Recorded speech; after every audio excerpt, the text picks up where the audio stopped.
نہ کوئی غم کرو نہ خوف، خوشیاں مناؤ جنت کی جس کا تم سے وعدہ کیا گیا تھا۔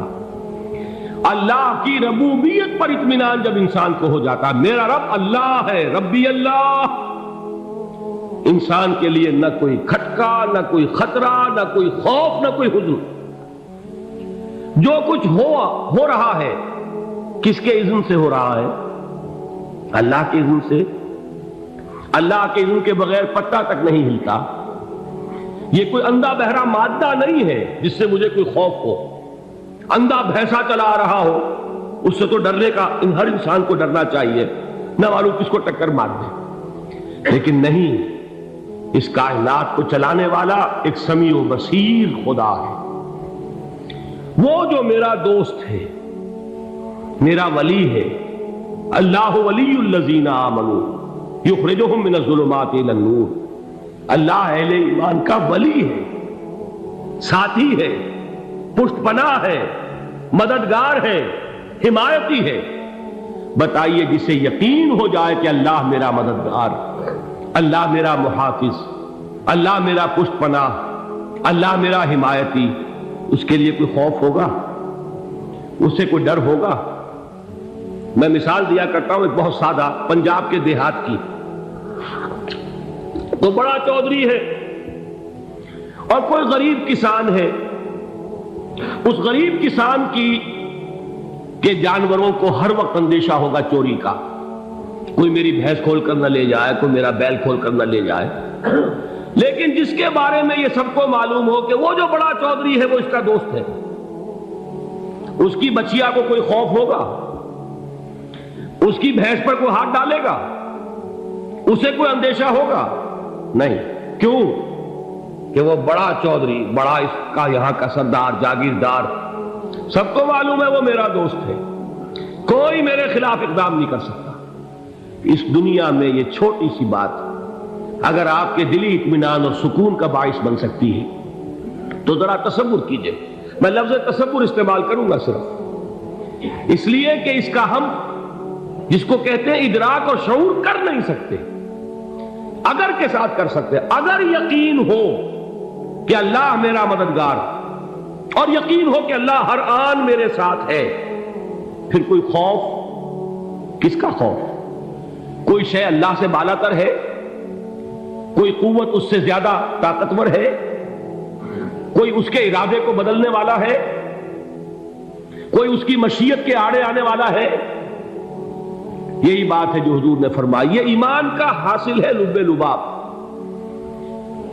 کہ دیکھو اچھی طرح اس بات کو ذہن نشین کر لو، اگر تمام انسان مل کر تمہیں کوئی نقصان پہنچانا چاہے نہیں پہنچا سکتے، مگر جو کچھ اللہ نے لکھ دیا ہو، اور تمام انسان مل کر تمہیں کوئی نفع پہنچانا چاہے نہیں پہنچا سکتے، مگر وہ شے جو اللہ نے طے کر دی۔ آپ پھر میں کہوں گا ذرا طاری کیجئے، اسے فرض کیجئے، اسے سوچئے۔ اگر اس حدیث پر ہمارا دل ٹھکا ہوا ہو تو کسی سے ڈر ہوگا؟ یہ مجھے نقصان نہ پہنچا دے، یہ میری رپورٹ خراب نہ کر دے، یہ میری انکریمنٹ نہ رکوا دے، یہ میرا یہ نہ بگاڑ دے، یہ میرے یہ نقصان نہ پہنچا دے۔ اس کا ڈر، اس کا ڈر، اس کا خوف، اس کی خوشامد، اس کے لیے جا کر طرح طرح سے اپنی عزت نفس کو ذلیل کروانا اس کے سامنے، یہ سب کچھ کیوں کرتا ہے انسان؟ جب سمجھتا ہے کہ اس کے ہاتھ میں میرا کوئی نفع ہے، اس کے ہاتھ میں میرے لیے کوئی ضرر ہے، یہ مجھے کوئی غضب پہنچا سکتا ہے، یہ مجھے کوئی نقصان پہنچا سکتا ہے، یہ میرا کوئی کام بنا سکتا ہے، یہ میری کوئی ضرورت پوری کر سکتا ہے، اسی کا نام شرک ہے۔ جہاں آپ نے یہ سمجھا کہ غیر اللہ کے اندر کوئی طاقت موجود ہے، وہی شرک ہے۔ بتوں سے تجھ کو امیدیں، خدا سے نو امیدی، مجھے بتا تو صحیح اور کافری کیا ہے؟ شرک تو یہ ہے۔ جس پر بھی تمہیں یہ خیال ہے، کلمہ ہے یہ کلمہ سوم، لا حول ولا قوت الا باللہ، ذرا اس پر دل کو کبھی اگر آپ تصور کریں، پھر فرض کریں، دل ٹھک جائے اس پر، کوئی طاقت نہیں۔ یہی بات تھی جو شیخ عبد القادر جیلانی رحمۃ اللہ علیہ نے اپنی وصیت میں اپنے بچے سے کہی۔ 11ویں دینے والے ہیں، لیکن حضرت شیخ عبد القادر جیلانی کی وصیت اور تعلیمات کو کتنے لوگ ہیں کہ جانتے ہو؟ یہ جن مقامات تک پہنچے ہیں وہ کس چیز کی بدولت پہنچے؟ انہوں نے جو پیغام دیا وہ کیا تھا؟ اے میرے بچے، جس طریقے سے قرآن مجید میں حضرت لقمان کی نصیحتیں جو ہے نقل کر دی گئی ہیں، میں یہ عرض کروں گا بالفرض اگر قرآن حضرت عبد القادر جیلانی کے بعد نازل ہوا ہوتا تو شیخ عبد القادر کی یہ نصیحتیں بھی قرآن میں درج ہوتی۔ اتنی اونچی نصیحتیں ہیں۔ اے میرے بچے، اس حقیقت کو ذہن نشین کر لے، لا فاعل فی الحقیقت ولا مؤثر الا اللہ۔ اس کائنات میں نہ کوئی فاعل حقیقی ہے نہ مؤثر حقیقی ہے سوائے اللہ۔ کسی شے میں کوئی تاثیر نہیں اگر اللہ نہ چاہے۔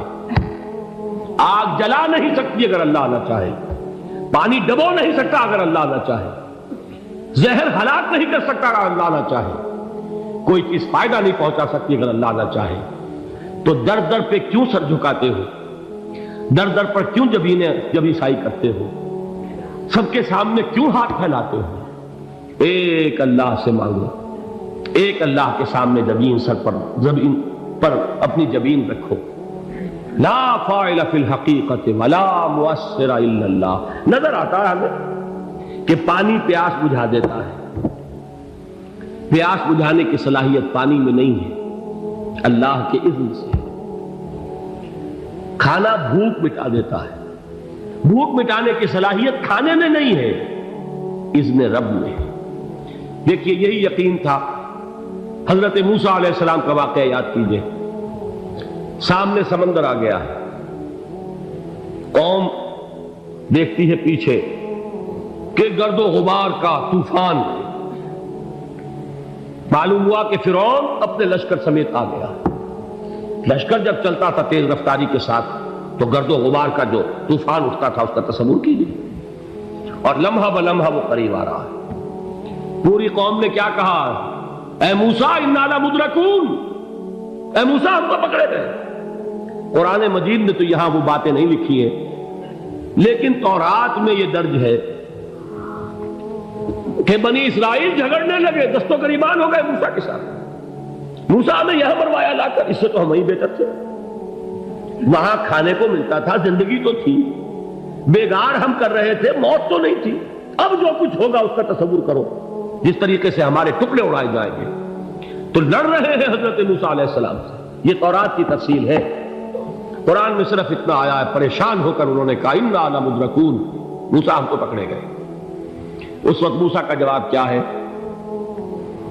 کلا ان معی ربی سیہدین، نہیں، میرے ساتھ میرا رب ہے، وہ راستہ دے گا۔ بتائیے کہاں راستہ نظر آ رہا ہے؟ یہ ہے ایمان بالغیب۔ راستہ نظر نہ آئے تب اللہ پر یقین ایمان ہے۔ جیب میں پیسے ہوں اور تب دل کو اطمینان ہے تو ایمان کس پر ہوا؟ پیسے پر، اللہ پر نہیں۔ جب وسائل و ذرائع نہ ہو اور پھر یقین ہو کہ اللہ مسبب الاسباب ہے، وہ اسباب کا پابند نہیں ہے، وہ اسباب کا محتاج نہیں ہے، اسباب اس کے محتاج ہے۔ اگر یہ یقین ہے تو اللہ پر ایمان ہے، یہ نہیں ہے تو تمہارا ایمان اسباب پر ہے، وسائل پر ہے، ذرائع پر ہے، مادیات پر ہے، اللہ پر نہیں۔ اس وقت کہاں راستہ تھا؟ کوئی راستہ تھا؟ سمندر ہے اور ادھر سے لشکر آ گیا ہے۔ کلا ان معی ربی سیہدین۔ اب دیکھیے ایمان کہہ دینا آسان ہے، ہوا معکم اینما کنتم، جہاں کہیں بھی تم ہوتے ہو اللہ تمہارے ساتھ ہوتا ہے، لیکن اس کا یقین قائم ہو جائے تو زمین و آسمان کا فرق واقع ہو جائے۔ یہی بات ہوئی حضور کے ساتھ۔ غار ہے، چھپے ہوئے ہیں محمد رسول اللہ اور آپ کے وہ یار غار ابو بکر صدیق رضی اللہ تعالی عنہ۔ اقبال نے حضرت ابو بکر کی شان میں چند اشعار کہیں صرف، لیکن واقعہ یہ ہے کہ بھاری بھاری نظموں پر اور قصیدوں پر بھاری ہے، طویل ترین نظمیں اور قصیدے ہوں ان پر بھاری ہے۔ ہمتیں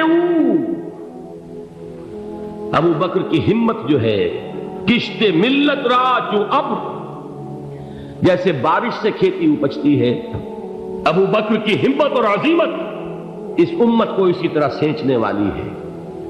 ثانیے اسلام و غار و بدر و قبر، وہ دوسرے تھے اسلام میں، دوسرے پہلے کون تھے؟ انا اول المومنین، حضور فرماتے ہیں سب سے پہلا ایمان لانے والا میں، دوسرے ابو بکر۔ ویسے ہمارے ہاں یہ چلتا ہے اختلاف، حضرت علی پہلے ہیں کہ حضرت ابو بکر پہلے ہیں، لیکن اس میں بڑی خوبصورت تطبیق قائم کی ہے علماء نے، اور بہت صحیح ہے۔ چار کے بارے میں فیصلہ ہی مت کرو کہ کون پہلے، ان کی ایک عجیب تقسیم کر دی ہے۔ آزاد مردوں میں، بالغ مردوں میں سب سے پہلے ابو بکر، بچوں میں سب سے پہلے علی، خواتین میں سب سے پہلے خدیجہ، اور غلاموں میں سب سے پہلے زید بن حارثہ۔ بڑی پیاری تقسیم ہے، یہ چاروں ہی پہلے ہیں، ہر ایک کے لیے اولیت ہے۔ اور واقعہ یہ ہے کہ اگر زمانی اعتبار سے تعین ہوگا تو پہلے خدیجہ الکبریٰ آئیں گی رضی اللہ تعالی عنہ، کسی اور سے بات کرنے کی نوبت بعد میں آ سکتی ہے، پہلے تو اہلیہ محترمہ سے بات ہوئی، آتے ہی پہلی وحی ہوئی ہے، ابھی تبلیغ کا حکم نہیں تھا، کس کو بتایا واقعہ؟ ابھی اپنی نبوت کی تبلیغ کا تو حکم ہی نہیں آیا، واقعہ کس کا ہے؟ وہ خدیجہ کا ہے۔ جب کہا ہے کہ خشیت علی نفسی، مجھے اپنی جان کا اندیشہ ہے، تو کیا جواب دیا خدیجہ نے رضی اللہ تعالی عنہا؟ وہ صدیقۃ الکبریٰ ہے، صدیقات جو ہے خواتین ان میں چوٹی پر خدیجہ الکبریٰ ہے رضی اللہ تعالی عنہا، اور صدیق جو مرد ہیں ان میں صدیق اکبر ہے ابو بکر صدیق رضی اللہ تعالی عنہ، لیکن صدیقات میں چوٹی پر۔ جب حضور نے فرمایا خشیت علی نفسی، کیا فرمایا، کیا عرض کیا، کیسے تسلی دی؟ نہیں نہیں، اللہ آپ کو ضائع نہیں کرے گا، آپ غریبوں کے ہمدرد ہیں، آپ مساکین کے تکالیف رفع کرنے والے ہیں، آپ بیواؤں کی سرپرستی کرتے ہیں، آپ مسافروں کی خدمت کرتے ہیں، اللہ آپ کو ضائع نہیں کرے گا۔ یہ یقین ہے اس خاتون کے اندر۔ خیر وہ ایک علیحدہ بات ہو جائے گی۔ میرے دل پر حضرت خدیجہ رضی اللہ تعالی عنہ کی شخصیت کا بڑا گہرا نقش ہے، جو وہ کوئی اور ہی وقت اور موقع ہوا تو بیان ہوگا۔ بہرحال اقبال نے ایک مصرے میں جو چار اولیتیں جمع کر دی ہیں، ہمت او کشت امت را چو ابر، ثانی اسلام و غار و بدر و قبر۔ اسلام میں حضور کے بعد پہلے کون؟ ابو بکر۔ غار میں حضور کے ساتھ کون؟ ابو بکر۔ بدر کی رات اللہ کا رسول سر بسجود، وہ جھاڑ، وہ گھاس پھوس کی جو جھوپڑی بنائی گئی تھی، اور وہاں تلوار ننگی لے کر پہرا دینے والا کون؟ ابو بکر۔ اور اس حجرہ عائشہ میں محمد کے بعد سب سے پہلے دفن ہونے والا کون؟ ابو بکر رضی اللہ تعالی عنہ صلی اللہ علیہ وسلم۔ وہ جو معاملہ میں سنا رہا تھا غار ثور کا، حضرت ابو بکر بھی حضور کے خیال سے لرز گئے ہیں۔ آپ کو یاد ہوگا کہ جا کر پہلے تمام جتنے سوراخ تھے انہیں بند کیا، ایک سوراخ رہ گیا تھا جس کو بند کرنے کے لیے کوئی کپڑا نہیں تھا، وہاں اپنی ایڑی رکھی ہے، تب کہا ہے حضور سے تشریف لائیے، اور اپنے زانو پر حضور کو لٹایا ہے، اور وہاں کسی موذی جانور نے کاٹا ہے، حضور کی آنکھ لگ گئی تھی، اس وقت اس بل کے اندر جو بھی بچھو ہے کیا ہے واللہ عالم، اس نے کاٹا ہے، اس کی تکلیف کی وجہ سے ابو بکر کی آنکھوں سے آنسو ٹپک گئے، حضور کے چہرے مبارک پر پڑے ہیں، تو حضور جاگے ہیں، معاملہ کیا ہے؟ ایڑی نہیں ہٹائی وہاں سے، مبادا وہ جانور وہاں سے نکل کر محمد الرسول اللہ کو کوئی گدن پہنچا دے، ابو بکر کی ایڑی ہے، جس طرح چاہے کھا لے، ختم کر دے، جان نکل جائے تب کوئی آنچ آئے، محمد پر تو آئے، لیکن جیتے جی نہیں۔ وہ ہے ابو بکر حضور کے خیال سے۔ اس وقت حضور نے پھر اپنا لعاب دہن لگایا ہے، اور اس سے پھر آپ کی تکلیف ختم ہوئی۔ جیسے خیبر میں حضرت علی کی آنکھ دکھ رہی تھی، اس کو جو شفا حاصل ہوئی ہے وہ بھی حضور کے لعاب دہن سے ہوئی۔ تو بہرحال اس وقت انہوں نے کہا ہے کہ اے نبی یا رسول اللہ، اگر اس وقت ان میں سے کسی نے غیر ارادی طور پر بھی اپنے قدموں کی طرف جھانک لیا تو پکڑے جائیں گے، کیا جواب تھا اللہ کے رسول کا؟ لا تحزن ان اللہ معنا، اللہ ہمارے ساتھ ہے، کیوں گھبراتے ہو ابو بکر؟ یہ ہے ایمان باللہ، میرا مالک اللہ، میرا رازق اللہ، میرا محافظ اللہ، میرا مددگار اللہ، میرا پشت پناہ اللہ، میرا دوست اللہ۔